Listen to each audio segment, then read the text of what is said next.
Jason Whitlock sent a tweet out saying that, hey, this thing was all about money in terms of what Colin Kaepernick was doing. And see, I had to send him a few tweets last night because, see, what really bothers me, and like I know Jason, I met Jason, and Jason's a nice guy, but he's sort of playing this fake contrarian now that he's on Fox Sports 1, and all of a sudden he's being booked on Fox News and Tucker Carlson because, you know, he don't want to call a brother like me because, see, I bring way too much funk. No question. And then he's writing for the Wall Street Journal. He talks about how, this was all a money thing and a corporate thing. And see, the problem with that is Jason really has no firm understanding of the history of the black experience. And so he loves quoting Dr. King and holding Dr. King up to be this exemplary figure.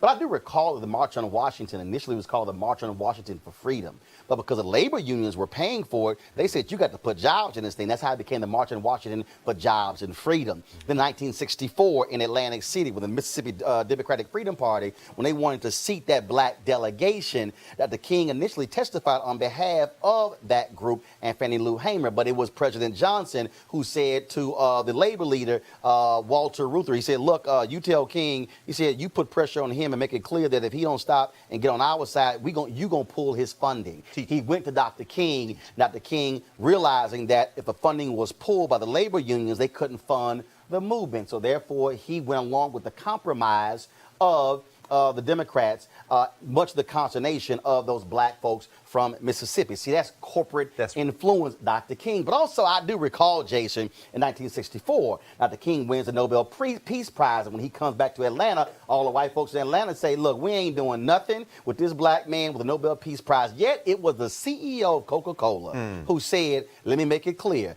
Atlanta's going to put on an event celebrating our own person winning the Nobel Peace Prize, and all y'all going to show up. And if y'all don't show up, we might move out of Atlanta. Guess what? All them racist white folks showed up at the hotel to celebrate Dr. King. See, that's a corporate America using its influence to change. I think about the anti-apartheid movement, where folks put pressure on companies to divest. Those companies took that decision and impacted apartheid in South Africa. The point I'm trying to make to folks like Jason Whitlock is, look, if you want to come in this arena and talk about news and politics, do me a favor, read a damn book, have an understanding of black history as opposed to this not deeper than a mustard on a hot dog knowledge that you actually have on this. That's the real problem here. And so what Nike is doing is good. Should we call out Nike on other things that we disagree with? Absolutely. But to somehow suggest this was always a money thing for Colin Kaepernick shows you really don't understand what's happening with these black athletes. And what we also understand, Jason, is that when these black athletes, when they use their power to stand up and put pressure